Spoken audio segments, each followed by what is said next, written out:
in Mongolia.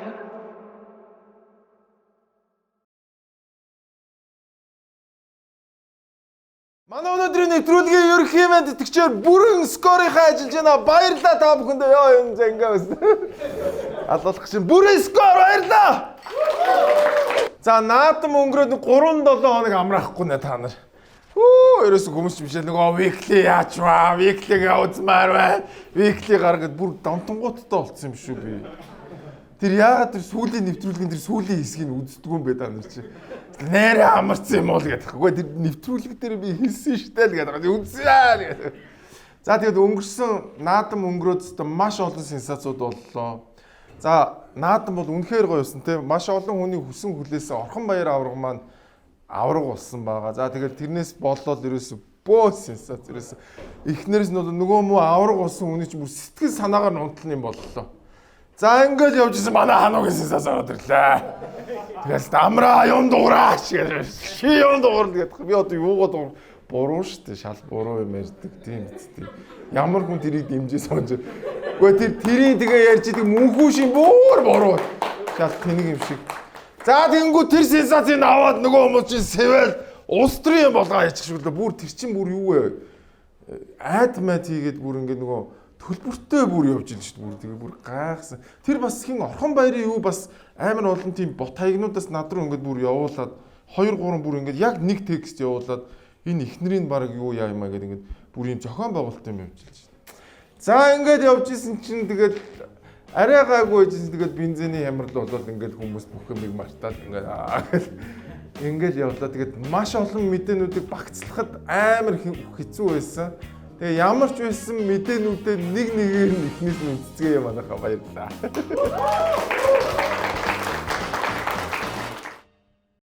За наадмын үеэр маш олон гоё ярилцлагууд болсон. За тэгээд тэр олон гоё ярилцлагууд дундаас нэгэн ярилцлага олонний анхаарал татсан юм байнамаа. Сая мэндэ сайдаг би дуулуулаад. Тийм үү. Ерөөсө дуулж байгааг нь харж байгаагүй. Би продюсер гişүүн та хоёрыг бол дуулдгийг мэддэг байхгүй юу? Зүгээр бад дахилтын аялч тийм үү? Бас марччихъя. Нутаг нутгийн залуус наадмаар зүрхаа. Нэгэн охин тоби харц тулгарч учирсан ёо. Чамтай юу ч яриаггүй. Чимээгүй хин ширтэлцэн. Чиний нэрийг мэдэхгүй бэ? Сэтгэлдээ би өдөр охин гэж шивсэн. Дуусан дундаа би өөрөө яраад гэдэг шиг дээ. Яг л одоо дуусан. Өөрөө л айгүй гоё аймаа энэ гоё олоод дуулаад ийн гэж бодоод тах шиг. Тэгээд даач та пөрөвд орчиг бол арай гүцгэр гэмээр.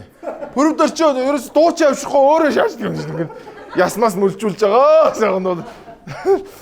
За тэгээд энэ бол одоо олонний анхаарал татсан маш сонирхолтой дуулалт байсан юм байнамаа. Тэгээд ямар ч байсан манай улсын хурлын дарга бол дуулж чаддгүй юм байна. Харин шүлэг бол сайн шоолоо шүү. Олонний анхаарал татсан ярьдаг байна. Баярлалаа.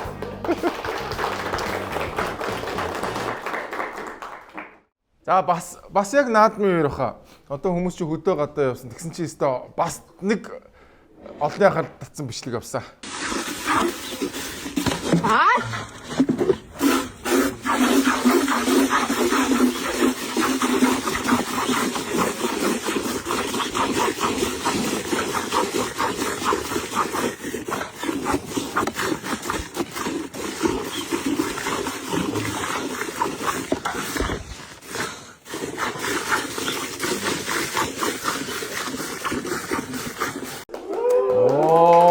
Lag саад юм бэ. Гэхдээ ер нь хүүгүүд аягүй сайн саадаг шүү дээ ер нь. Хөө нэрээ. Ингээл өмнөр нь ээж мэжнэр л ороо саагаад идэх гэж би ч гэсэн одоо бас баг бахтаа сайн саадаг байлаа. Гэхдээ нэрээ. Тэгэд энэ бас аягүй хөөрхөн сайлчин хүү маш сайн саадаг юм байна гэд бас энэ яг наадмын амралтын үеэр бас энэ бичлэг бол маш олон хүний анхаарал татсан. Маш олон хүмүүсийн өхөөрлөг өргөсөн хөөрхөн бичлэг байсан юм байнамаа. Тэгээд сайлчин хүүдээ баяр хүргэе.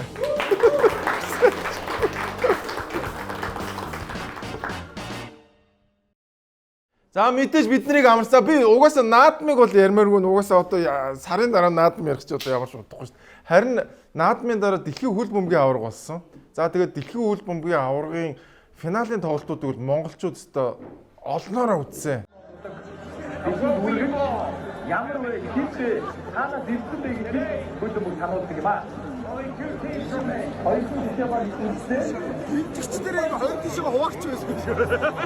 За ингээд баг эн чинь юу амар байгаа зү. Монголд хөл бөмбөгийн сонирхдаг фанатууд амар их байгаа тий. Тэгээ монголчууд бол ер нь би зүгээр ажиглахад дийлэнх нь Аргентиныг ялна гэж бодож ирсэн шүү. Мессигийн фанууд байна уу? Харин тийм ээ Месси ууг нь дахиад дэлхийн аварга болох нь гээд маш олон хүн хүлээжсэн. Дааж Испанчууд хөл бөмбөгийн аварга болсон. Тэгтэл тэр сүүлийн тоглолтууд те тэр Английн тоглолт за тэгэл тэр финалийн тоглолт за тэрний өмнөх тоглолт нь бол үнэхээр гоё тоглолтууд болсон. Маш өрсөлдөөнтэй үнэхээр гоё тоглолтууд болсон. За тэгээд яг энэ тоглолт явж байгаа үеэр бас хөл бөмбөгийн тайлбарлагч Батцаяа маань бас нэг рил хийсэн байлээ тэрийг үз. Дэлхийн хамгийн том спорт, хамгийн их мөнгө эргэлдэг энэ хөл бөмбөг гэдэг спортыг бүгдээрээ үзээд бүтэн одоо сар гарны турш үнэхээр гоё наа. Гэхдээ Монголд яагаад ингэж хөл бөмбөг хөгждөг юм бол гэж олон хүмүүс бас бодож байгаа. Яагаад гэвэл Монголд хөл бөмбөг хөгжихгүй байгаа нэг асуудал байгаа нь одоо олон улсын хөл бөмбөг бол боёо гаднаас бидэрт бол маш их мөнгө өгдөг. Багадаа сая доллар жилдээ өгдөг. Одоо дэлхийн орд усаад дэлхийн аваргын ашиг орлогоос бүх холбоотуудаа хорилдог. Энэ мөнгийг манайх идчихдэг. Яг үнэхээр бол идчихдэг. Хэдхэн гэр бүл энэ мөнгө хөл бөмбөгийн мөнгийг идээд 20 жил 30 жил ингэж амьдарч байгаа. Монгол хүүхдүүдэд орж байгаа маш их мөнгийг хулгайлж байгаа. Бид нар дотоодоос мөнгө босох одоо шаардлагагүйгээр гаднаас энэ орж иж байгаа их мөнгүүдийг бол бид нар аваа зарцуулаад цэнгэлд хүрээлэн ч юм уу талбай ч юм уу те маш олон зүйл одоо хийх боломж байдаг. Энэ болгоныг Монголд байдаг хөл бөмбөгийн холбооны эдэн нөхдөд аваад идчихдэг. Улс төрчнөр зөндөө байдаг. За тэнд дотор нь ажилладаг бас бүгд бол мэдээж биш. Дотор нь ажилладаг тэдэртэй одоо хамтарч ажилладаг хамсаатан зөвхөн одоо хөл бөмбөгийн гаднаас орж байгаа мөнгөөр амьдардаг хэсэг бүлэг хүмүүс бол байдаг. Дарахнаас, дорндоос гэл орон нутгаас хүртэл одоо хүмүүс байдаг. За тэгэхээр ийм том спорт Монголд хөгжихгүй байгаа шалтгаан үндсэн шалтгаан ерөөсөө энэ манайхаа. Амар харамсалтай тий. Бид нар яг Узбекистан шиг бас ингээд тоглож юмар байна шүү дээ тий.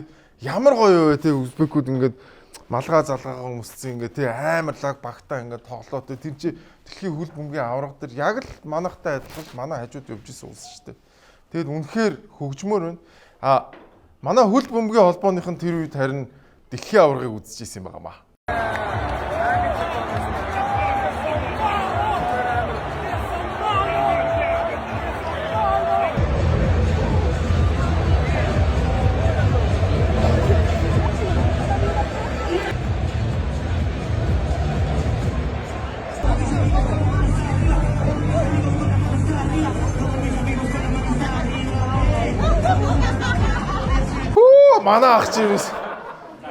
Манай ах чи ерөөсөө нөгөө холбооны мөнгөөр явцсан.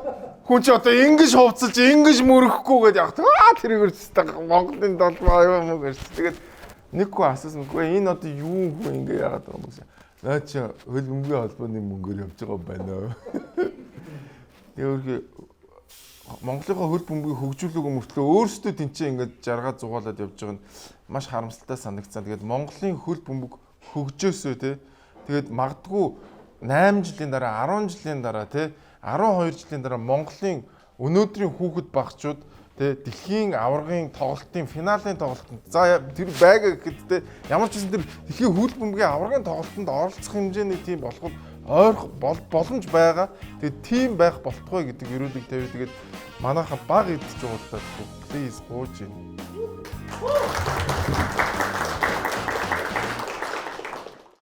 За мэдээж наадмын амралт болсон. Маш олон хүмүүс ерөөсө перх гэл хөдөө гарсан.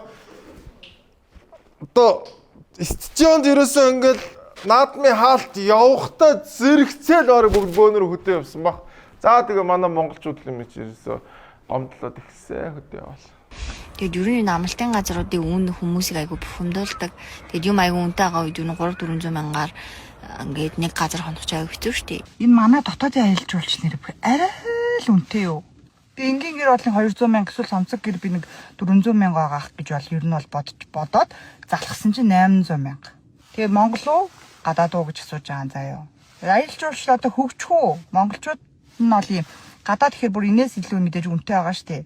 Иргэдийн нийтлэг ярьж байгаа зүйл нөх юм бол Монгол улсад аялал жуулчлал хөгжихгүй байгаа шалтгааны нэг нь ийхүү одоо дотоодын аялагч нартаа төдгөө гадаадын аялагч нарт 2-5 дахин нэмэгдүүлдэг, үнэ нэмэгдүүлдгийг хэлж бухимдлаа илэрхийлээд байна. Өвөр Монголд 5 өдөр 4 шөнийн аялал ердөө $294 буюу 1,58,000 төгрөгт багтж байгаа юм аа. Яа ингээд манайхан гомцгоо нэр яг явхад бол айгу одоо мэдээж ингээд перх гэл бөөнөрө хотоос гарч байгаа баг сая гаруй хүн гараад үлдсэн 500 үлдчихлэр чинь тэгэл тэр олон эрэлтий чи өөрхийн хангахын тулд тэгэл өнөө өксөгжил байгаа бахал та. Тэгэд зүгээр манайхан бас нэг юм бодмоор юм лээ. Яг энэ аялал жуулчлалын компанийн хүмүүстэй уулзсан чи ерөөс яг нэг сар л ажилладаг гинэ. Үлдсэн 11 сард нь ямар ч ажиллагаа байхгүй. Тэгэл нөгөө нэг илэгдэл хорогдол тэгэл нөгөө урсгал зард нь гараад ингээ бэждэг. Тэгээ нэг ганц мөнгө олдог үйлрэл нь 7 сар. Тэгээ 8 сар гаргаад баг хүн ирдэг. Тэгэхээр чи одоо ийм үнэтэй байхаас ч аргагүй болов гэж зүгээр бодсон шүү. Гэхдээ бид нар хэдийгээр тийм ч гэсэн энэ аялал жуулчлалын салбараа илүү олон сар ажилладаг болгуулаад тий өвөл ажилладаг, намар ажилладаг. Тэгээд улмал олон одоо дид бүтцээ нэмжиж тий энэ олон хүмүүсийг авах олон сав байр сав байж үнэн хямдран штэ манайхаа тий. Тэгэхээр тийм болох ёстой болов уу гэж бодож чинь. Тэгээд мэдээж үнэндээ таарсан үйлчлэгээ яаж байх вэ тэр чинь 50,000 гэр дээр 1 сая хүү ороод ирэхлээр чи яаж тэрэн дээр үнэндээ таарсан үйлчлэгээ байх вэ тэр чинь. Тэгээд оруулаад гаргаад ингээл явах хэвээр. За тэгээд мэдээж яг гэр мэрт байхгүй хүмүүс маш олон хүмүүс гоё майхан зайхантай одоо бас өөрсдөө энийг мэдээд айгүй гоё машин цэнтэйгээ аялдаг хүмүүс айгүй гоё олон болсон байлээ. Тэгээд тэр тусмаа аялагчд маань бас айгүй гоё боловсон болж байна. Майхан зайхнаа гоё засчдаг, хог могоо түүчдэг те айгүй мэрэгжлийн болж байна манай аялагчд. За тэгээд тэр аялагчдын нэгнийх нь бас бичлэг олныг анхаарал татсан.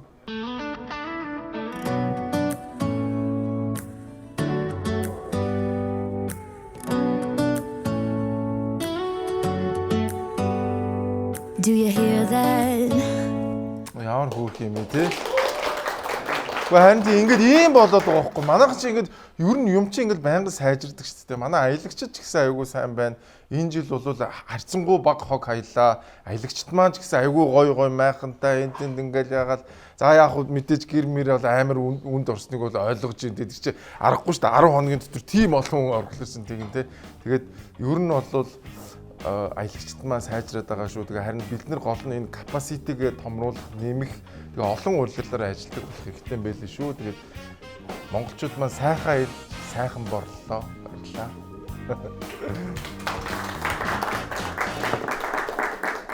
За тэгээд мэдээж монголчууд лимит чинь бас оркчлт байж л таараа. За манай монголчуудыг хараад байгаарай.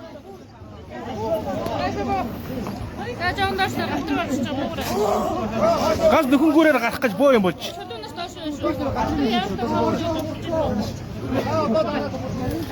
Өөдөөс гараад ирсэн ингээ гаццсан. Хой шааж шүү. За амир кайф аваад байгаа байхгүй. Гоё анаа. Тэгтээ эн чинь баг хичнээн машин 200-300-аад машин ингээд хоёр талд ингээд гацсан шүү дээ. Нэг нь гараа гэдэг нөгөөд нь бид нар л гарах хэрэгтэй гэд бид нар орог хоёр хонсон баха юм чинь. Тэрс үнэхээр. Дээрэс нь энэ наадмаар баг 40 орчим хүн яг энэ наадмаар нас орсон байлээ. Усанд эндэж за тэгэл автын ослоор гэл ингээл маш олон хүн нас орсон байсан. За тэгээд тэрний нэг нь болох бас олонний анхаарал татсан нэг ослыг та бүхэндээ харуулъя. Тийм байна. Намайг их хамгаалсан гэж би ингээд ном зарж амьдэрдэг. Эхний 4 хүүхэдтэй хүн юм баамаа. Тэгээ өчтөр агаас гарсан. Сүү аймгийн Эрдэнэ санд сум Баянгой аймаг руу ингээд явж исэн. Сүү аймгийн Эрдэнэ санд сумд явж исэн. Эсвэл цагаан өтөй харьяар урсгал сүрж ирээд миний машиныг мөргөөд дотор нь байсан манай эхнэр 5 сартай охин 17 настай хүүмэн гатар дээр ийшээ явсан байна. Тэгээ би нэг 2 хүү маань үлдсэн. 2 хүүгийнхээ хөлдөрөө босгоод байхаа хайж байгаа. Энэ харьяар нь мөргсөн машиныхын жолооч Өөрөө эхнэртэй миний ямаа ухаалж байгаа эхнэр нь чи хүн алчлаа штэ гэж загнажсэн чинь өнөөдөр болохоор зэрэг эхнэр нь өөрөө машин барьсан болоод ингээд яриагаа өөрчилсөн юм. Би яагаад тэгэхээр тэнд байхгүй өөрөө ингээд гэмтлийн юмштай байгаа байхгүй юу? Яа, амар харамсалтай. Гэр бүлээрээ явж байгаад эхнэр нь тэгээд 2 хүүхэд нь нас барсан байна. Энэ бол маш харамсалтай. Урсгал сүрж орж ирээд тэгээд энэ машиныг мөргөөд ингээд бүхэл бүтэн айлын 6 ам бүлтэй айлын 3 хүн ингээд маш харамсалтайгаар бурхны оронд явсан байна. Тэгээд энэ бол монголчуудын маш их цочрдуулсан ийм мэдээ байсан. За тэгээд энэ бол тухайн үед бол маш одоо олон хүмүүст одоо маш харамсалтай тийм мэдрэмж төрүүлсэн ийм мэдээ болсон. За тэгээд магадгүй энэ нөгөө харьяарны машины жолооч нь бас арх ууцсан байсан эдэр гэсэн мэдээ байсан. Гэхдээ мэдэхгүй байна. Одоо энэ одоо шалгагдах явцтай байгаа. Тэгээд энэ наадмаар бас маш олон хүмүүс усанд болон авто зам дээр эмдэж нас орсон байна. Үнэхээр харамсалтай. Тэгээд ер нь одоо бас амралт дуусааг байгаа учраас манайхаа бүгдээрээ бити арх ууж байгаа жолоо байраараа тэгээд дээрээс нь бүгдээр маш анхаарал болгоомжтойгоор манайхаа урт настай удаан жаргалтай махны маань үн буурсан болов? Ер нь бол махны үн бол маш үнэтэй байна шүү дээ. Одоо нэг жоохон мах авлаа хийчихсэн л сая наадмын үеэр нэг хойно авсан 600-аар тэгэл дууссан. Одоо дуусчихсаг махандаа яваал гэж. Одоо ер нь баг 2 сая төгрөг бол явж байна. Хуваараа нэг жоох юм хийдэг тулдаа л нэрэ махных үнийг дийлж. Монголчууд маха аюу өндөр зараад байгаа байхгүй гол нь. Уул нь манайх чинь малын орон биз дээ. Тэгэхэд маха нь аюу өндөр байгаа байхгүй. Тэгээд ер нь сард үнэ нэмээд яваад байгаа юм. Угаасаа. Тэгэхээр манайх чинь маха авах үндэ чадвар байхгүй. Зарим нь баг 500 граммаар энтергээл аваад өдөр хоногод өнгөргөөд явцгаач байгаа шүү дээ. Ерөнхийдөө бол.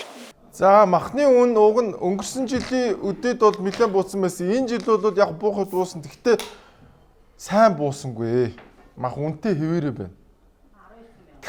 Одоо мэдгүй одоо яадаг юм байгаа. Тэгээд уг нь наадмын дараа чинь мах бол сайхан буугаад хүмүүс чинь мах цахаа аваад те ингээд эн чинь баг 12 сар хүртэл махны үн сайхан буудаг. Гэтэл энэ жил бол буухгүй юм шиг байна. За тэгээд дээрэс нь бас орон нутагт гуанзанд үйлчлүүлсэн хүн хэрхэн тооцоогоо хийсний бүгдээр бас харъя. Баярлалаа. Би жоо яарч байгаа учраас тооцоогооч яа. Хэд вэ? Өө бурхан. Нөгөө тоолоо идэх хэвчнэ те. Маань хэвлээ. Хэд вэ? 20 төгрөг юм уу энэ чи? Сонир юм уу? Чи яа сонир юм уу? Маа. Хэд вэ? Мэдгүй та бодож. Гү бодож. Нэг дотор ид 10 юм уу? 100-аар багталсан байгаа шүү дээ. Нэг нь юу вэ?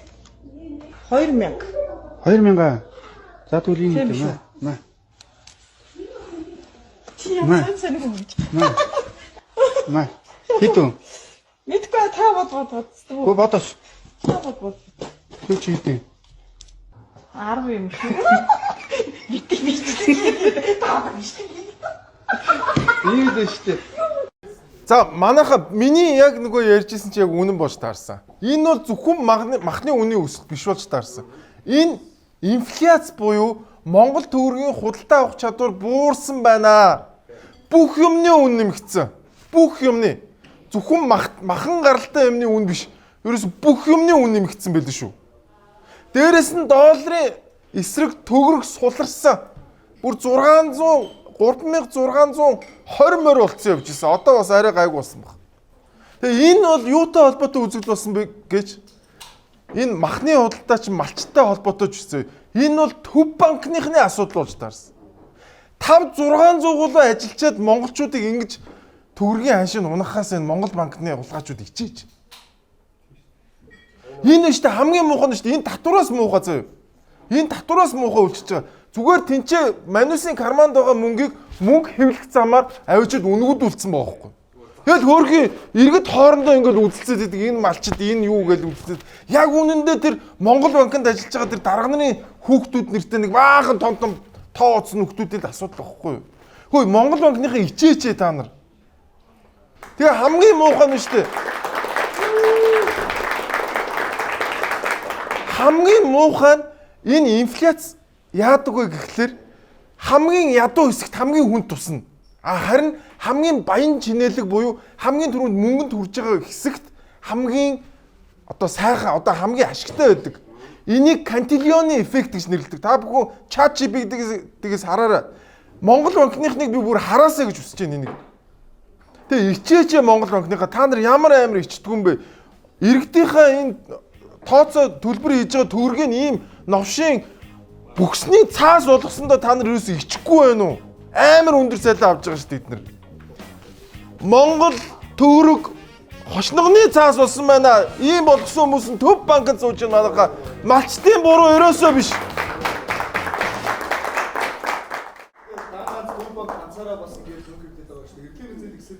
Тэр зээлийн чинь гол нь төв банк гаргаж байгаа шүү дээ. Эрхлээний зээл чинь одоо аппликейшн юмнуудаас болж байгаа шүү дээ.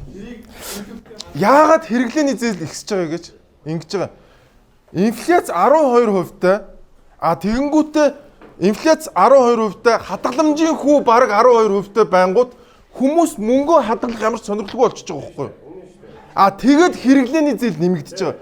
Хүмүүс гялс зээл аваад гялс нөгөө мөнгөө эд бараа болгох сонирхолтой байгаа. Яагаад гэвэл эн чинь ингээд өдрөөр нөгөө мөнгөний чинь хаш унаад байгаа байхгүй юу? Тэгэд яагаад ингэж байгаа гэхэлэр энэ бол цэвэр төв банкны буруу. Хэрэглээний зээл ихсэж байгаа ч гэсэн төв банкны буруу. Яг үнэ хэлэхэд. 90% тавилга авахтаа зээл байна уу гэж асууж байна. That means энэ юу гэсэн үг гэхээр хүмүүс хадгаламж хийх ямар ч сонирхолгүй байна. Монгол төгрөг бүхсний цаас болсон байна гэдгийг л харуулж байгаа шүү.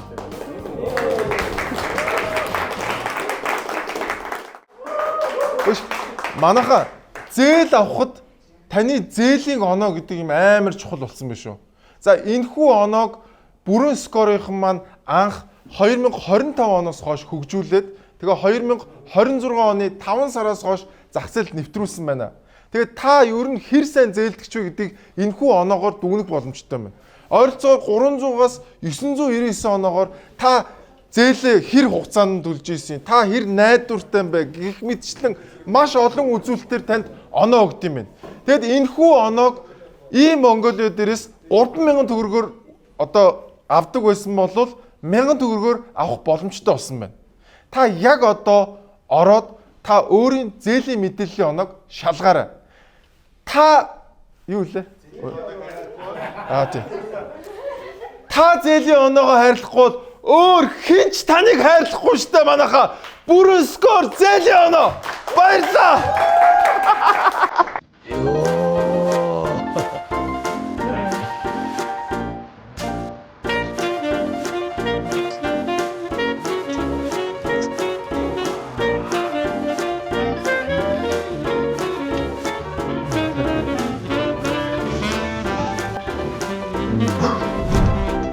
Өмнөх машиныхаа зээлийг төлөөгөөж дахиад машин авах гэж байгаа юм. Чамд ямар хамаатай? Оноо ч нэлийн баг байна да. Өөр орлогын харьцаа ойрцоор зээлийн оноо буурахад хүссэн зүйлээ ч авч чадхааргүй болох нь. Зээлийн оноогоо хайрлахгүй бол тэд ч чамайг хайрлахгүй.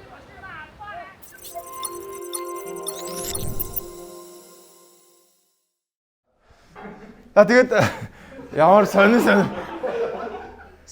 наадмууд болсон. Тэгсэн чинь нэг наадам дээр өстө олныг алмаар болсон нэг юм байна.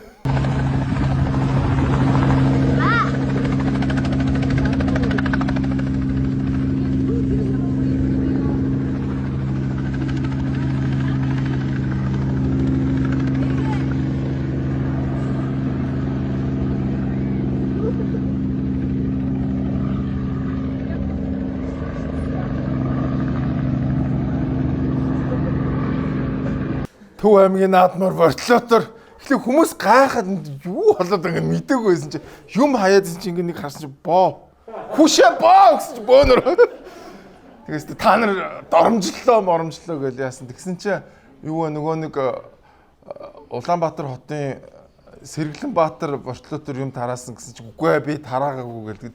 Яг үндэ хин тараас нь бас мэддэгдээгүй үлдсэн нэг юм нууцлаг боо тараалт болоод өнгөрсөн чи боо чихэр мэгэр бас хөөх юм тараасан гэсэн шүү. Харин бортлоотор бас л манайхан бас гоё сэтгэж байгаа үстэй тэг хөөхөн. Тэгээд энийг бас хоёр хөндөг яриад хэрэлдээд гисэн манайхан чи хөөх. Чийч тараалаа, би ч тараагаагүй, чийч тараагаагүй. Хөөрхөн ирэлцгээд Төв аймгийнхан бас энэ жил үзэх юмтай л наадам байсан байна. За ингээд наадмаас ороод өстой бүгдээр хаваар болцсон ингээд бөөндөө ингээд ирсэн шүдэ гэлцуулаад ороод ирсэн чи төв шууд ингээд урд зоргийн хөшөө байдгүй. Боо юм. Хаач ч юу болж хаашаа хийж байгаа өстой манайхан ч өстой гинт ухаарсан. Энэ газар дээр энэ бөөрөн дээр өндөр барилга барьж байшин барих сэтлэр бүх ард түмний хандвар болсон Монголын ардчлалын удирдагчдын нэг төр нийгмийн нэр зүтгэлтэн Санжаа Сүрэнгийн зоргийн хөшөөг 2026 оны 7 сарын 31-ний шөнө 03 цагт ямар нэгэн зөвшөөрлгүйгээр хууль зөрчиж хулгайн сэтлэр зөөж тээвэрлж нүүлгсэн ийм ноцтой хэрэг гарлаа. Нийслэлийн засаг даргын хамгийн газраас ямар нэгэн зөвшөөрлөггүйгээ гэдгийг албан ёсоор мэдэгдэе. Нийслэл Улаанбаатар хот өмчөө хамгаална. Зоргийн хөшөө бол Монголын ардчлалын бэлэг тэмдэг. Зоргийн хөшөө бол Монголын нэн шинэ үеийн түүхийн ой санамж, үзэл санаа, үнэт зүйл. Тийм учраас Монголын түүхийг худалдах эрх хинч байхгүй. Монголын ардчлалыг өмчлөх, наймаалцах эрх бас хинч байхгүй. Монголын ардчлал зоригтойгоо хамт байх ёстой. 90 оны ардчилсан хувьсгал цагаан морин жил төрсөн хүний хувьд эрх чөлөөний мэдрэмжтэй шинэ үеийн залуучууд үнэт зүйл үзэл санаагаа хамгаалахад хатуу зогсох болно гэдгээ хэлье. За энэ ч 9 давхрын скиз зураг гарсан байгаа бүгдийг цуцлана. Хүмүүс гайхаад хүчин ч одоо маний хүн юм уу, аны хүн юм уу? Стаачлал марчлаа. Боо юм болоод. Гэхдээ яг хөө тэгээд хамгийн гол нь PT чи энэ сүүлдэн тэр одоо хөөрхийн амт бас нэг 9 давхар барилга барих гээд яаж идэг. Тэгээд бөөн шүүх мөх бол балрын шүү. Наад матагаа тэр хууль зүйн асуудлын сайн яахгүй бол наад чи бүгдээрээ зөвшөөрлөө авчаал барих гэж байгаа. За тэгээд тэгсэн чинь нөгөө нэг хөшөөгийг аваачаад моохын хашаанд аваачаад тавьчихсан биз. Ленний хөшөө шиг. За тэгэнгүүт тэрийг очиж одоо авч маавах юм болоо өстө бөө юм болоо өстө хоорондоо хэрэлдээл амар юмс. Тэгсэн чинь ардсан намын дараа нь бас мэдээлэл хийсэн. Зураг агсны хөшөө нүүлгэлээ гэсэн асуудал өнгөрсөн хэвлэлээс мэдээлэл авсан. Би бас сүлжээгүй байж байгаад орой мэдээд намынхантай холбогдлоо. Намдаар бол ямарваа нэгэн албан ёсоор байр суурь мэдээлэл ирээгүй. Намдаар ямарваа зүйл ардсан нам бол энэ асуудлыг мэдэхгүй байгаа. Гэтэ ер нь бол та баг яриг энэ ойлгоогүй байхаа тий. Хүмүүс энэ лайвыг бас хараад ойлгоо бүгд яг юу хийлгэсний тоолоо шүү. За үчийн доотлын нөгөө зүлгэнцрээ ахуулаад юугаа давхраагаа яагаад ви юу яагаад магаад чилээс хүүхнүүд аминаас ингээд ботокс яатсан байна. Ингээд татуулсан байна гэж. Би тааш тэрийг мэдэхгүй. Тэгээд хүүхнүүд л тэрийг нэг боо юм бас тэдэнд хүрэг болцсон байна. Тэгээ өөргөө энэ лайв хийснээс бол баг зоргийн хөшөө байхгүй болоод цогтгэрл өстэй баг хүүхэн шиг болцсон байна гэж өстэй. Хүмүүс өөргөө таниагүй байхгүй хамгийн гол нь нөхрийг. Тэгэл юу яасан. Гэтэ хөөхөн болцсон бэлээ. Надад бол яад юм бэ? Эрэгтэн гоё л байх хэрэгтэй шүү дээ. Тэг яг. Тэгээд өөрөө бас тайлбар дараа нь хийсэнгөө ядраад ингээд зөвхөнжээ дахлын хагалгаа хэлгсэн юм аа гэдгсэн чи хүүхнээ. Гэхдээ тэгэхээр яах лэрэ ботокс хэлчихдэг юм. Яах лэрэ ингээд доотлын арьсаа татуулчихдаг юм гэж үгээс. Бараг урууландаа юм хэлгсэн байна их нь ологгүй. V shape-тэй болцсон байна гэж. Юун зоргийн хөшөө нөгөө цогтгөрлөлийн нүрийг чи ярьсаар гадарсан нөгөө. За ингээд цогтгөрлөлийн нүрийг ярьж хоорондоор хөшөөг аваад ирсэн.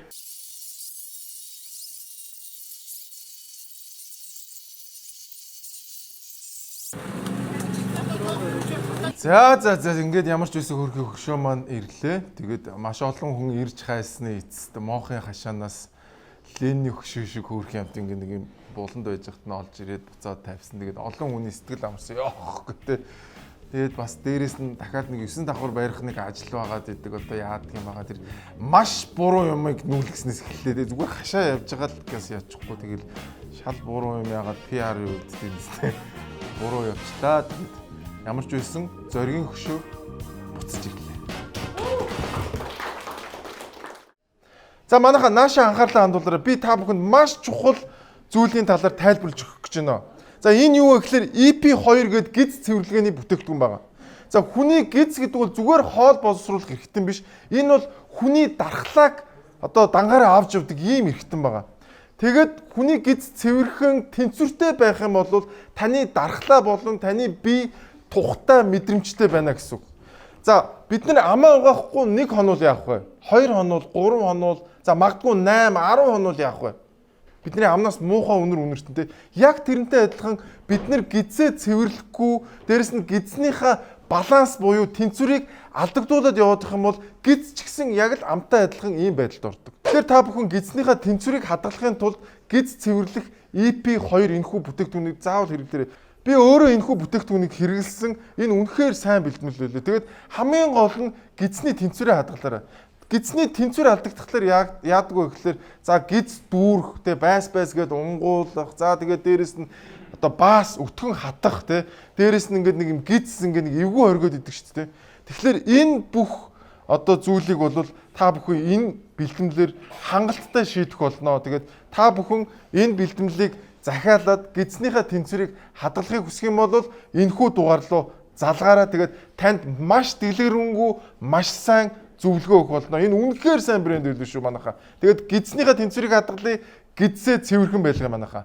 EP2 баярлалаа. Таргалалт, дархлаа сулрах, өтгөн хаталт, ходоод хямрах, арьсны өөрчлөгдөх, батгашилт болон сэвх нөсөө толов. Эдгээр шинж тэмдгүүд танд болон таны ойр дотны хэн нэгэнд илэрч байвал өөрийгөө гайхалтай, эрүүл туранхай байгаагаар мэдрэхийг хүсэж байгаа хүн бүрт AP2 таблетыг санал болгож байна. Мэдээлэл авах утас 96 99 99 тэг. За наадамч дууслаа. Юм хомны өнүүд ч нэмэгдэж ах шиг байна. За энэ өдрийн минь төргийн үзэгчтэй за баяр наадмын уртын амралт дуусаж за бид хэвийн амьдралдаа бол эргэн орж буй. За тэгвэл энэ үеүүдэд за бензиний үн 250 төгрөгөөр за дулааны үн бол 85 төгрөгөөр за цэвэр усны үн 50%-аар бохир усны үн 70%-аар за мөн дээрээс нь ус ашигласны төлбөр зэрэг бол бас нилээдгүй ихээр нэмэгдсэн бол харагдаж байгаа юм а. За үүн дээр бол иргэд нилээдгүй ихээр бухимдалтай хандаж байгаа. За учир нь бидний одоо өдөр тутмын хэрэглээ болох цэвэр ус дулаан за мөн дээрээс нь одоо мөнхийн хэрэглээ болох одоо бензиний үн бол ихээр нэмэгдснээр иргэдийн амьдралд бас маш их одоо ачаалал хүндрэл учруулж нэмэгдүүлж байна гэдэг одоо хариултыг иргэд бидэнд өглөө. За ингээд хөрхий нэг баахан сенсацууд болоод ирсэн шүү дээ. Ингээд бөө юм болоод. Тэгээд тэр чинь бас ингээд энэ нэг үн мөн нэмснээ бас дарах гад исэн юм шиг үж магадгүй юм байна лээ шүү манайхаа. Тэгээд юмны үн ихслээ 9 сарын 1 боллоо. Одоо ингээд ерөөсөө ингээд бидний бодит амьдралтайгаа нүүр тулах цаг ирсэн байна. За дээрэс бас яалаа нөгөө замын төлбөр нэмэгдсэн сураг сонсогдсон шүү. Тэгээд бүх юмны төлбөр нэмэгдлээ. Баярлалаа. За манайхан ч одоо 8 сарын сүүл 9 сарын ихээр айгүй том олон улсын цөлжилтөөс сэргийлэх чөлөө цөлжилтөө тэмцэх чөлөө хурал зохион байгуулна гэдэг байгаа. Тэгээд тэр нь одоо COP 13 билүү те 17 чөлөө. Би бол 13 гэж ойлгоод байна. Муу ёрын тоо шиг. Тэгээд тэр нь одоо эхнээсээ л асуудалд агуулдаг гэсэн. COP 17-гийн ажлын албан дээр хэвлэл мэдээлэлтэй холбоотой 1 тэрбум төгрөгийн зардал гарсан байсан. Бах гайхаж ирсэн. Тэгээд дотоод аудитороо дүгнэлтээ гаргаад хуулийн хэлтийн байгууллага руу мэдээллүүдийг өгж байгаа. Монголд цөлжилтийн эсрэг шийдвэр гаргаад явдаг зүйл шүү дээ. Тэрнээс биш энэ бол нэг юм 2 жил хийгээд төлбөр аваад явдаг нэг тийм одоо компани маркетинг гэж юм уу. Ийм зүйл биш. За ингээд COP 17-гийн хэвлэлийн зардалд 1 тэрбум төгрөг зарцсан байна. Ямар хаашаа орсон мэддэхгүй ингээ нэг юм асуудалтай юм болчихжээ гэдэг ийм мэдээ явсан. Яг бид нарыг яг амраад ингээ нүүр борлож байгаа хоорондор. Тэгээ ерөөсөө манай төрийн байгууллага хийдэг юм бол ерөөсөө л ийм байна. Ерөөсөө ингээл юм боллоо л бол тэгэл идэж байна одоо. Тэгээ цаана тэр хэвлэл мэвлэл юу юунаас ч идэж байгаа одоо бүү мэд. За тэгээд дээрэс нь бас Алтай 5 богд дээр хамтлаг дуулуулна ч гэх шиг одоо бүр сүулдэ юу ч болоод байгаа. Амар л юм хийх гээд байгаа юм шиг. Тэр одоо мөсийг хайлж ийн гэдээ дуулах гээд байгаа юм уу? Хайлаагүй байна гэж дуулуулах гээд байгаа юм уу? Ямар ч гэсэн засгийн газраас нэг тийм хийх юм байлээ. Тэгээд дээрэс нь бас яг COP 17 болж байгаатай холбоотойгоор машины зохицуулт хийнэ. Одоо хичээлийн шинэ жил эхэлж байна. Нөгөө талдаа нэгдсэн үндэсний байгууллагын цөлжилтийн эсрэг конвенц одоо баг хурлын 17 дугаар баг хурал талуудын 17 дугаар бах урал хуралдаж байгаатай холбоотой 8 сарын 17-наас 8 сарын 28-ны хооронд. Тэгэхээр одоо хичээлийн шинжилгээний бэлтгэл COP17-гийн зочдын ачаал бол нэмэгдэнэ. За энэ утгаараа бол нийслэл одоо содын иргэдтэй хэлэхэд 8 сарын 15-наас 9 сарын 12-ны хооронд та бидний одоо жил болгон хэрэглэж ирсэн энэ дугаарын хязгаарлалт текст сонгоогоор явах горимж хилжнэ гэдгээ та бүхэнд амлал бий усаараа мэдэгдээд. За ингээ 8 сарын 15-наас 9 сар бараг сар юм уу хайш юм бэ тий. Текст сонгоогоор явахаар болсон байна. Одоо манайхны хэрэгэлдэг ганц л арга шүү дээ. Гэхдээ бензингүй машин одоо яах чи өөрх юм бензин байхгүй тий. Ингээд. За тэгээ одоо шууд бензин рүү ороод хамгийн том асуудал тий. Хэдүүлээ наадмаар ер нь юу гэж ярьж ирсний нэргээ сарын дамдны даргаыг. Нэг юм асуумаар санагдаад хөдөө явах гэсэн чи сайдаа. Санаа зовоод явж чаддгүй. Яваач зүгээр шүү. Тэгээ энэ бензин тос маань хөдөө очоо гацчаад нэг намар ирдэм болоо дараа жил ирдэм болоо гэж бодогдоод байх юм сайдаа. Дүгжих нэмэртэй болов. Түш атхан гайгүй байгаа. Ер нь бол санаа зовхгүй гэж болох сайдаа. Гайгүй. Санаа амар дэлгэр сайхан наадаараа бензин тос чи тасрахгүй. A few days later.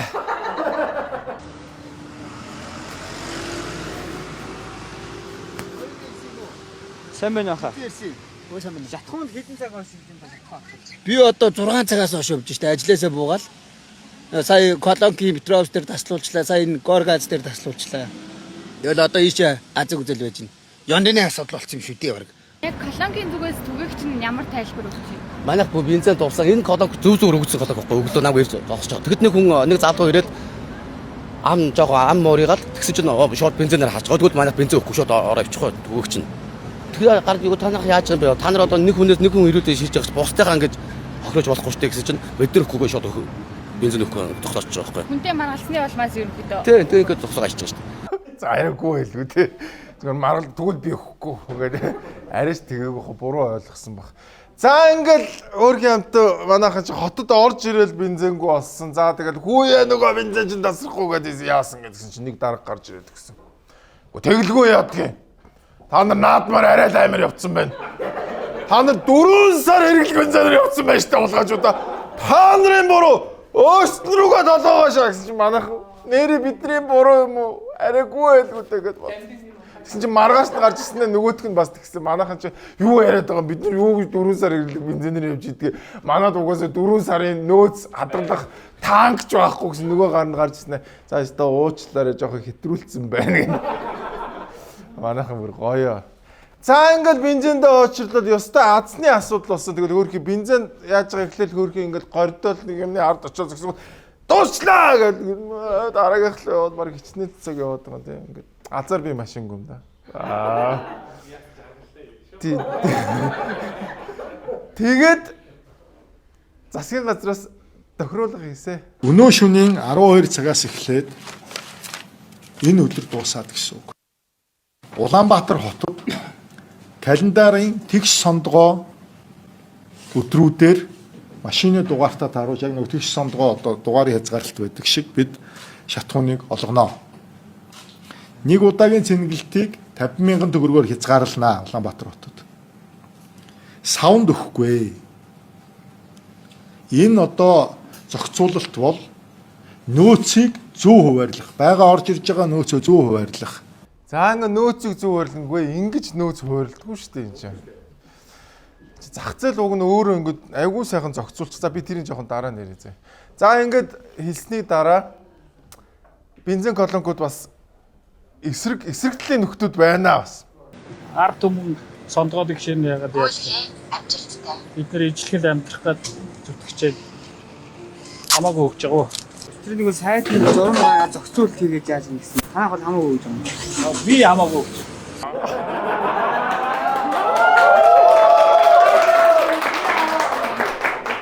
Амним юу юм би бензин дүгөөч би хэнд өгөө мэд болгаач яг үнэн бохгүй энэ хүний логик амар зүг өөрийнхөө мөнгөөр авсан бензинээ хиндээ өгнө үү хиндээ өгөхгүй байна уу тэр хүний асуудал хөөе тэр хүний өмч Одоо тэгээд бүгд одоо яг социализм шиг болох гэдэг үстэй те. Энэ компани бензин бол одоо баг миний юмч. Чи тэрэнд нөгөн тэрэнд өгөхгүй, тэдэн төгрөгөөр өгөн тэдэн төгрөг өгөхгүй. Sorry ингэж зохицуулах хэсгүй шүү дээ. Тэгээ би уг нэг юм рил хийгээд тавьсан. Хэрвээ ямар нэг бараа бүтээгдэхүүн хомсдод ирэх юм бол эрэлт нийлүүлэлтийн мөрийг гараа шүү зөө. Бид нэр 11, 12 дугаар ангидаа үзсэн 1-р курстээ өгсөн. Хэрвээ эрэлт ихсээд нийлүүлэлт багасах юм бол үн ихсэх ёстой шүү дээ. Яагаад бензиний үн өсөхгүй вэ? Зах зээл тэрийг чинь хангалттай зохицуулж шүү дээ. Үн ихсэхлээр юу болдог вэ гэхээр зах зээл яаж өөрийгөө зохицуулдаг гэхээр шууд хүмүүс хэмнэх сэдэлтэй болж эхэлдэг. Хүмүүс дураараа явахаа болно. Чадахгүй, авч чадахгүй бол машинаа тавьчихна. Тэгэд хамгийн хэрэгтэй хүмүүс нь авч эхэлнэ. Орлуулах юмаа ашиглаж эхэлнэ. Дугуйгаа унна, скутерээ унна. Дээрээс нь бензин зарж байгаа хүмүүс чинь ашиг их олоод байгаа учраас улам илүү их түгээх сонирхолтой болно. Өнөөдөр нэг тэгсэн байлээ. Бүх колонкороо түгээгээд. Гэхдээ тэр чинь ашиггүй ажиллаж байгаа хүн юу гэж тэгэл бүх колонкороо түгээх үү. Үнэн нэмэгдчих юм бол бүгд зарах сонирхолтой болоод Хятадаас хайж эхлэн, Казахстанаас хайж эхлэн те. Энэ ашигтай болоод эхэлж энэ дэлхийн зах зээл ингэж л явдаг шүү дээ уг нь. Харин Монголын гаж явахгүй энэ гаж явж байгаа учраас өнөөдөр бид нар ийм гаж зохицуулт хийгээд байгаа. Энэ нэр энэ үнэхээр жигнэс гаж. Тэгээ бид нар энэ гаж юмаа ойлгохоо болсон энэ гаж юмдаа дасцсан байгаа байхгүй. Хэрвээ бид нар ингэж гаж явдггүй байсан бол ядаж бид нар Хятадаас аль хэдийн бензин оруулж ирдэг сувгтай болцсон байгаа. Ядаж бид нар аль хэдийн Казахстанаас бензин оруулаад ирдэг сувгтай болцсон байгаа. 4, 5, 6 мянгаар 10 мянгаар зардаг сонголттой болцсон байгаа бензин чинь. Гэтэл олон жил үнийн хүчээр барьснаас болоод өнөөдөр бид нар ийм байдалтай болж байгаа. Өнөөдөр бензин олдохгүй болж байгаа. Бензингүй болж эхэлж байгаа. За тэгээд жүжигчин навчин агс бүр амар уурсан байна. Мангаруудыг сонгодог маллуудын сонголтоос хойш үнэндээ хохирчаа маань нэр. Одоо бензин зөт хэдэн цаг орчихсон бүүмд. Тэгээд тэгс сандгаа. Тэгээд 50,000 төгрөг. 50,000 бензин зүгээр пүү шүлсий жоох юм ирж. Тэгээ яах вэ? Дахиад нөгөөдөр нь очихлоо тий. Зайлаач. Йоо. Одоо хааш ингээл бид нар ингээл ойчлуулаад ингээл зовж өдрөх нь хараханд одоо идэлт одоо ингээд сайхан байд юм бах та. Тэр маниак шиг булгаачаад ёо новшгч нэрэ. Хүч талд ороосоо булгаачууд.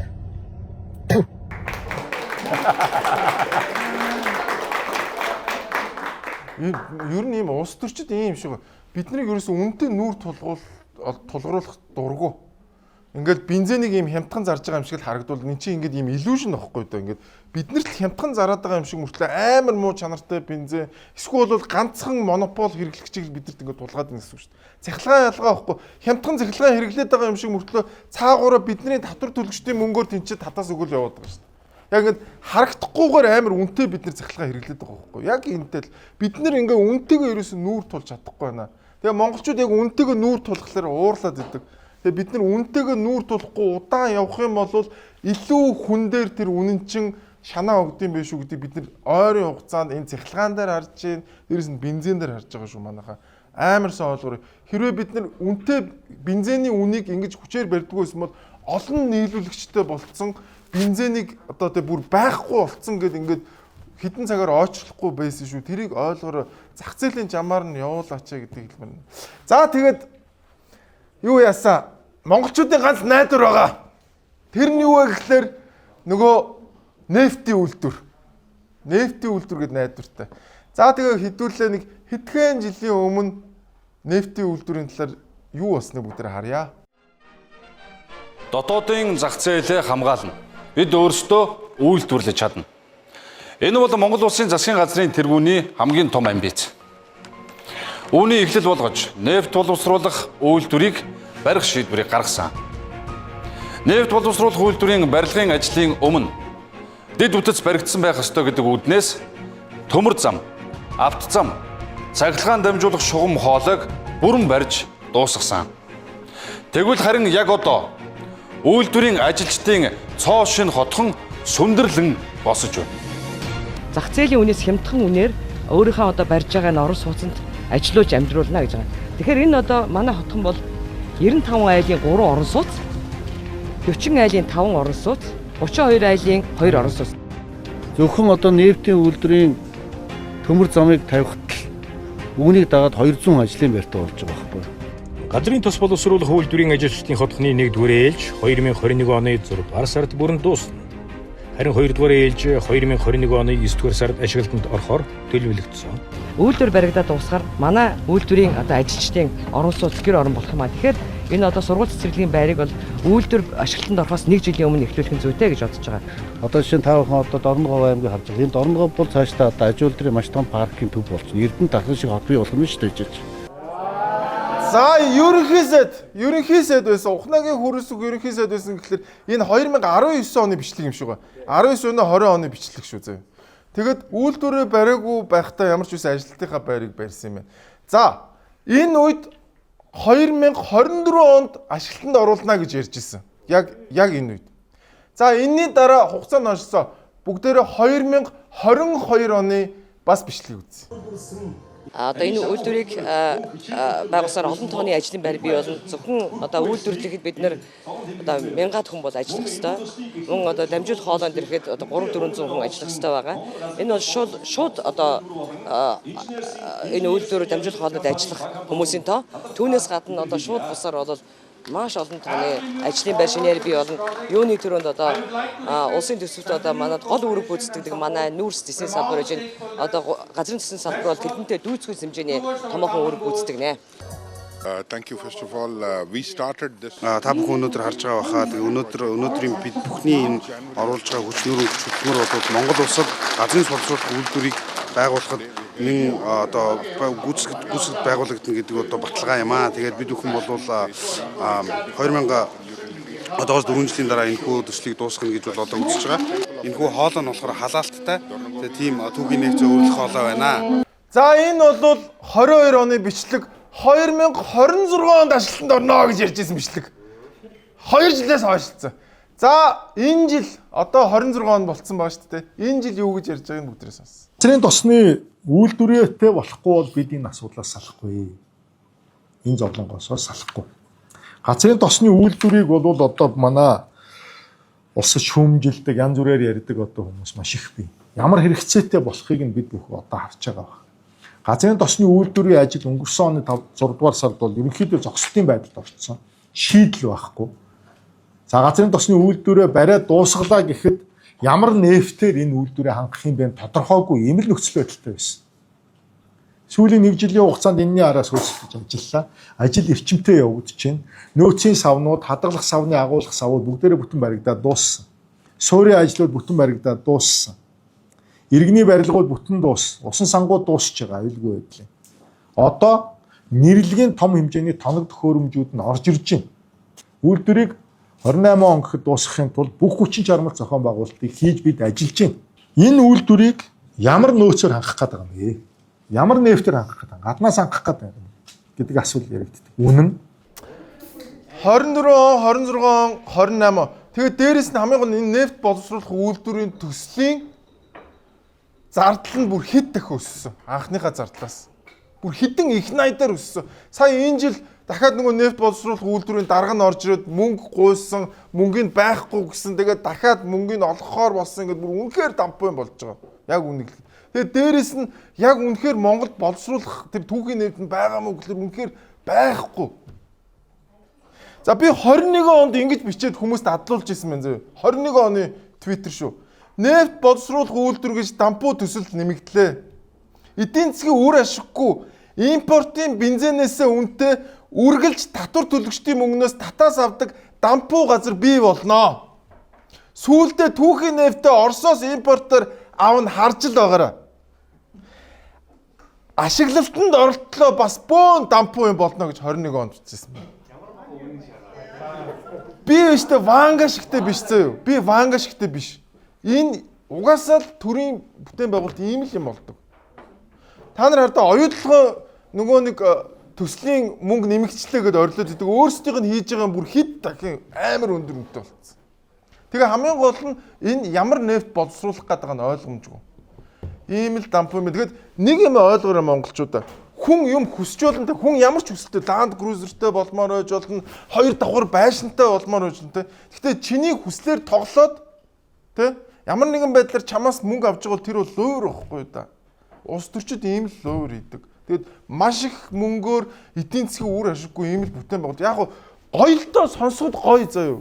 Гэхдээ бид нар дааж үнэтэйг нүүр тулж чадахгүй нь харамсалтай.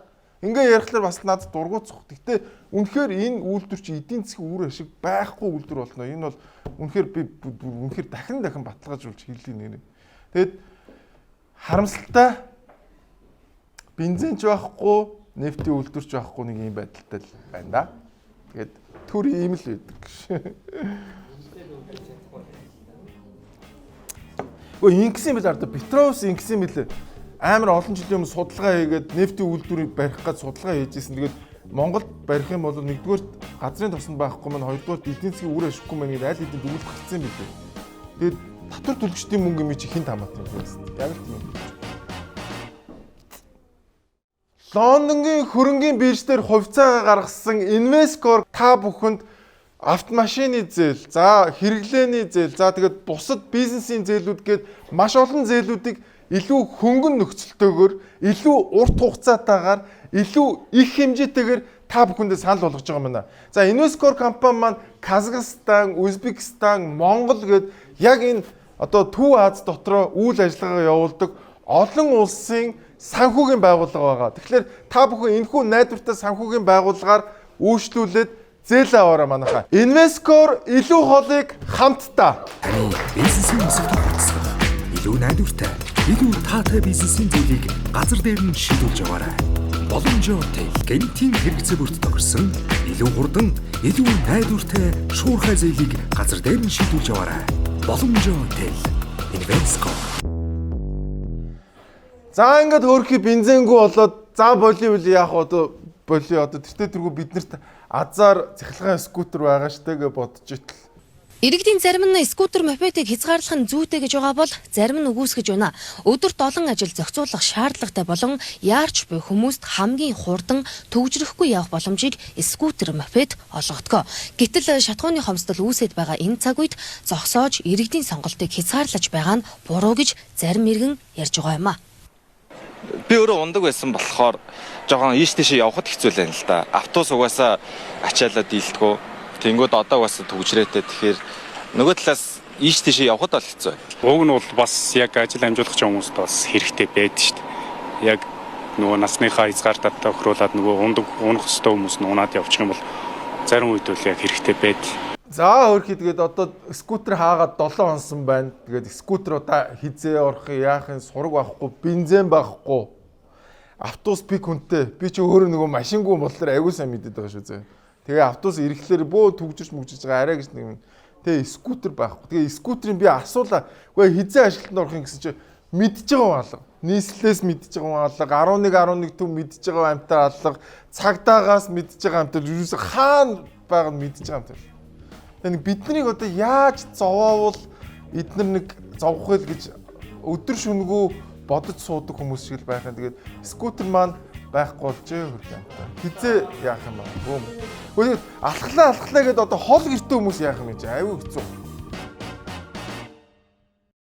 За тэгээд хот маань ингээд хөрхий амтанд төгжрлээд зохицуулж чаддгүй, бензин зохицуулдаггүй байсан чи сая энэ 7 хоногт хотын нийслэлийн одоо төлөөлөгч нар маань хуралдлаа. Тэр үеэр маш сонирхолтой нэгэн санал гарлаа шүү. Уриалга гэдэг юм уу, санал гэдэг юм уу. Энийг нийслэл Улаанбаатар хотын иргэдийн төлөөлөгчдийн хурлын дарга бас хийж хэрэгжүүлж дэм болж өгөөсэй гэж бодож байна. Үнэтэй ресторан одоо сүүлд ер нь цаасан меню харж чадхаа байлаа. Тэгээ бүгд одоо ингээд нэг юм QR код тавьсан тэрүүгээр нь уншуулдаг. Тэгээ миний төрөний хэлдэг энэ одоо энгийн иргэд тэр ресторанд орж хоол идэх ямар ч боломж байхгүй болчиход байна.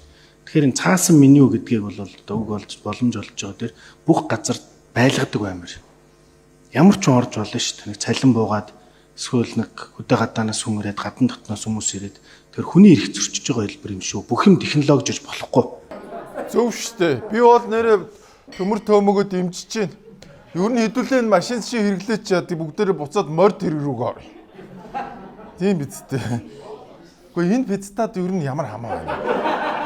Өнөөдөр цааснаа яа нуу. Гэхдээ хүн орж ирээд юм авахгүй бол манайх дампуурны үсттэй энэ ч одоо энэ олон жил төрж ажилласан хүмүүсийн тархин бүр өтөөд юм тэнэг болчтой юм хайшин.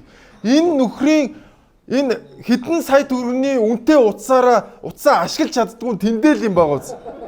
Тэгээ бид нар тэрний төлөө яагаад зовох ёстой юм бэ? Тэгээ манай нийслэлийн иргэдийн төлөөлөгчдөд ийм дандаа дампуу ийм тэнэг улгаачууд цугларцсан. Тэгээ юмыг ухраа гэдэг нь шүү дээ. Тэгээ анх энэ QR кодыг яаж бий болгосон гэж анх угаасаа нийслэлээс нөгөө хөл хорионы үед халдвар хамгааллын дөглөм зөрчихгүй тулд цаас меню ашиглаж болохгүй гэдэг юм гаргасан. Тэгээ босны дараа буцаад цаас болгомоор байна. Би юм захиаж чадахгүй. Чи өөрийгөө боловсруулах шүү. Наад утсаа ашиглаж хэдэн сая үнэтэй. Мэтрэл муутай эцтэй хүн Монголоор дүүрэн байх шүү. Тэгээ дарга болцсон тэгээ.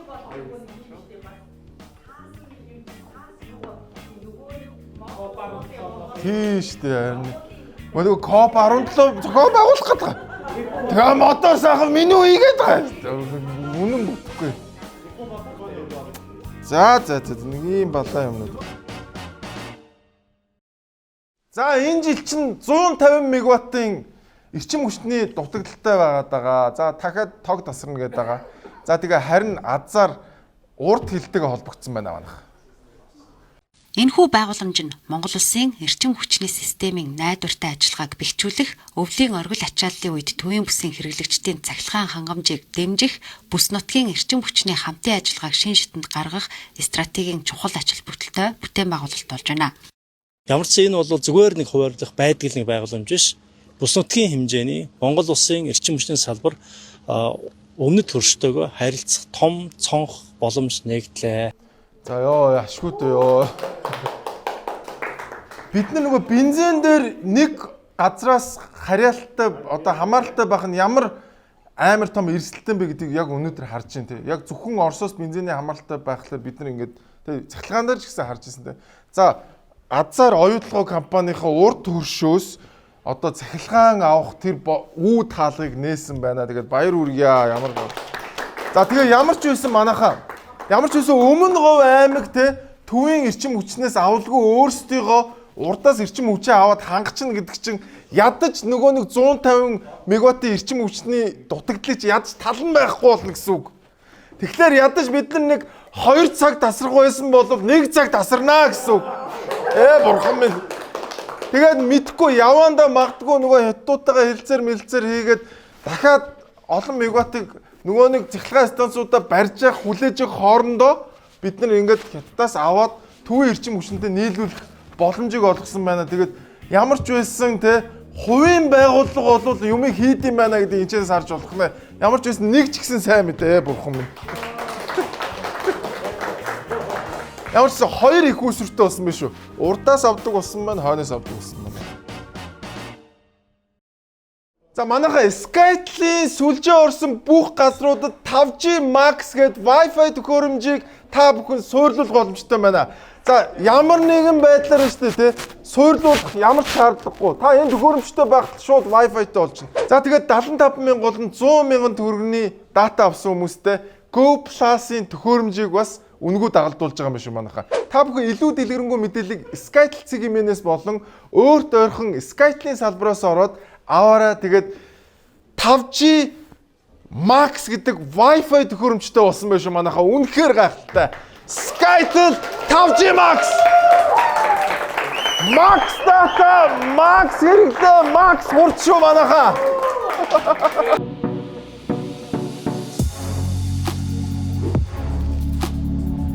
Max data. Max хурд. Max хэрэглээ.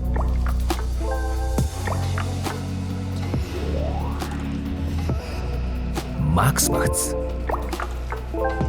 Уян хатан мөн танд төгөрсөн гэмнэлттэй вакцины сонголт. Өрхийн хэрэглээнд зориулагдсан өндөр өрдний зөөврийн Wi-Fi төгс шийдэл. Энэ бүх хэцүү зүйлсийн дараа бүгдээрээ гэгээлэг мэдээгээ үзцгээе манайхаа.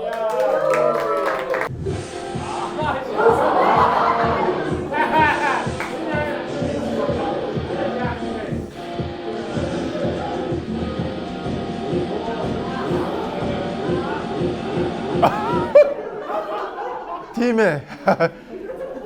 тэр бэлтгэлтэй эрг оржээ. Гэтэ гой сайн мэдээ. Гэтэ байж байгаа л манай хүний нэг юм таквондотой бичлэг задрах юм те. Маа хэлстэй.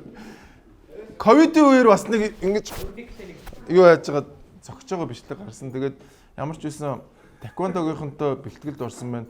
Сая чин бас бөө юм болол өстой амар хохирогч болол өстой би юу гэж хүүхдэд тэгж хэлэхвтэй гэл ингээд хэлсэн. Тэгээд азар манай хүн те зөв ажиллаа хийж байна. Тэгээ яг өөрийнхөө ажлыг ихлэр чи ингээд сошиал медиаг 29 70 бүгдээр ингээд өстой өөрийнхөө эрхэнд байлганаа гэж орлоод ирсэн. Тэгээд яг зөв ажиллаа гэдэг би бол амар сайхан даргаыг таквондочин болоосоо гэж хүсэж мөрөөдж явдаг байгаа шүү те. Тэгээд зарим нэг хүмүүс бөхөө барилдчул, зарим нэг хүмүүс таквондогоо хийжүүл Монгол улс хөгжиж шүү манайхаа тэр ажилд оржээ. За ингээд энэ 7 хоногийн weekly show-гаар өндөрлж байна. Та бүхэндээ маш их баярлалаа манайхаа. Та бүр намайг сандсан байсан юм те бүр ямар амар олуулаа ирсэн бэ. За тэгээд манайхаа үнэнтэйгээ нүүр тулъя. Үнэнтэйгээ нүүр тулцгаая. Хэрвээ бид нар үнэнтэйгээ нүүр тулах юм бол Монгол улс илүү хурдан хөгжиж шүү. Дандаа ингээд чихэн дээрээ цэцэг ургуулаад те дандаа л бүх юм ингээд те бидний ингээд хүснээр хямдхан те ингээд гоё үйлдвэртэй болоод ингээд бүх юм ингээд бид нар ингээд дандаа юм хиймэл ертөнцид амьдраад байгаа. Тэгээ хиймэл ертөнцид амьдраад ахлаар чи хизээ нэгэн цагт үнэн биш те илүү хүчтэй чанга орж ирд юм аа. Тэгээ бид нар яг тийм бидний ингээд сонсохыг хүсэхгүй байгаа ямиг ярьдаг хүмүүсийг биш эсэргээр энэ худал хуурмыг ярьдаг хүмүүсээ байг сонгоод авах юм бол бид нар бензиндээ очилсан хിവэрээ болно, бид нар цахилгаанаа тасдуулсан хിവэрээ болно, бид нар ядуу амьдэрсэн хിവэрээ байх болно. Тэрийг ойлгоорой манайхаа. Тэгээд үнэнтэйгээ нүүр тулъя. Зах зээлийн систем рүү орё манайхаа. Баярлалаа. Дараа 7 хоногт эргөө уулзсаа манайхтай холбогдороо баярлалаа манайхаа. Хайртай шүү.